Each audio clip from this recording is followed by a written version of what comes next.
और अब आपके लिए एक जरूरी खबर, शहर शहर आंखों की एक बीमारी फैल रही है, उससे सावधान रहने की जरूरत है। आंखें अपने आप लाल हो रही। ग्राफिक्स प्ले कीजिए प्लीज। उसके बारे में आपको बताऊं कि दिल्ली समेत कई शहरों में एक नई आफत आ गई है। स्कूली बच्चों और युवाओं में आंख की यह बीमारी फैल रही है। हरियाणा, उत्तर प्रदेश और मध्य प्रदेश में आई फ्लू के मरीज तेजी से बढ़ रहे हैं। जहां तेज बारिश और बाढ़ आई है, वहां यह बीमारी ज्यादा है। मौसम में नमी और उमस से कंजंक्टिवाइटिस संक्रमण बढ़ गया है और पीड़ित व्यक्ति के संपर्क में आने से आई फ्लू बढ़ता है। कई स्कूल ऐसे बच्चों को न भेजने की अपील कर रहे हैं। स्वस्थ बच्चों को भी स्कूल भेजने से कई अभिभावक बच रहे हैं। उन्हें डर है कि कहीं उनका बच्चा भी आई फ्लू से संक्रमित ना हो जाए। कई दफ्तरों में भी लोग ऐसे मरीजों से दहशत में हैं। अब आपको बताता हूं, पीड़ित व्यक्ति की आंखें गुलाबी या लाल हो जाती हैं और आपको बताता हूं इसका इलाज क्या है।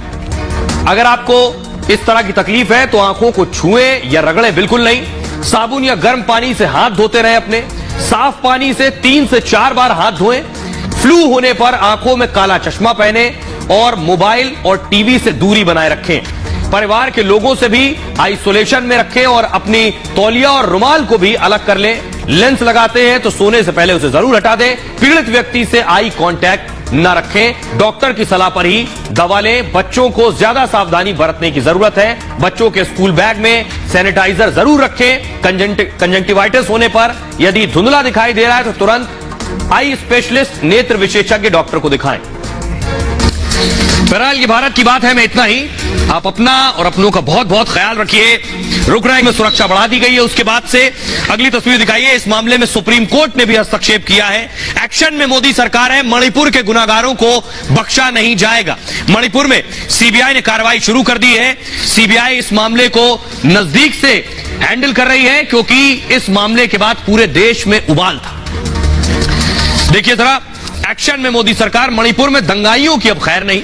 मणिपुर हिंसा पर सरकार और सख्त हो गई है। महिलाओं से बर्बरता की जांच सीबीआई को सौंप दी गई। अब सीबीआई इस जांच को पूरा करेगी। इस बीच मणिपुर में सीबीआई फुल एक्शन में है। मणिपुर में कई मामलों की जांच सीबीआई कर रही है। अब तक हिंसा केस में 10 से ज्यादा गिरफ्तारियां हुई हैं। 6 एफआईआर दर्ज की है सीबीआई ने हिंसा मामले में। 9 जून को सीबीआई ने एसआईटी गठित कर 6 एफआईआर दर्ज की थी। मणिपुर हिंसा के मामलों का ट्रायल भी अब मणिपुर में नहीं, राज्य से बाहर होगा। असम की अदालत में इस पर सुनवाई होगी। इधर सरकार अपने लेवल पर भी एक्टिव है। गृह मंत्री अमित शाह ने मणिपुर के लोगों से बात की। उन्होंने कुकी और मैतेई के टॉप लीडर्स से बात की है। इससे पहले अमित शाह खुद इम्फाल का दौरा कर चुके हैं।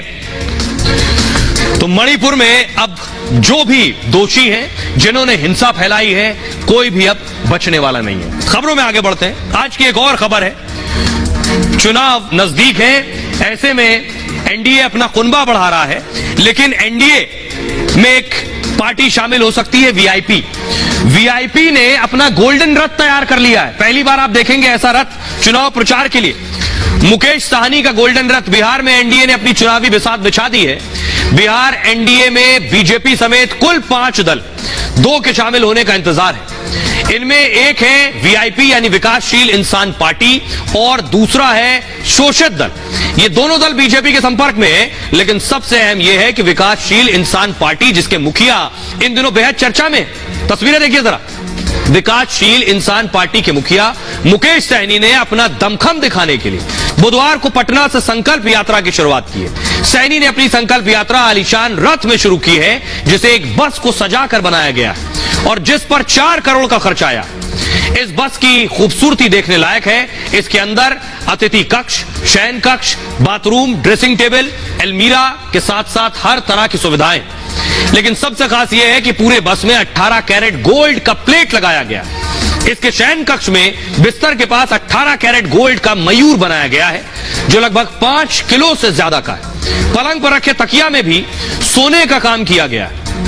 इसके अलावा इसमें मार्बल मधुबनी प्रिंटिंग को करीने से लगाया गया है। इसमें बैठने के लिए शेर के मुंह जैसे सिंहासन भी बनवाए गए। शेर का आकृति भी सोने की है। यहां तक कि ड्रेसिंग टेबल में भी गोल्ड प्लेटेड है। मुकेश सहनी का दावा यह है कि उनका यह आलीशान रथ किसी भी पार्टी के अब तक के रथ से सबसे ज्यादा खूबसूरत और महंगा है। सहनी के मुताबिक रथ में बने सिंहासन का मकसद यह दिखाना है कि सिंहासन पर सिर्फ राजा का बेटा ही नहीं, बल्कि निषाद समाज का बेटा भी बैठने का हकदार है। मुकेश सहनी निषाद समाज से ही आते हैं। उनका वोट बैंक भी निषाद समाज ही है।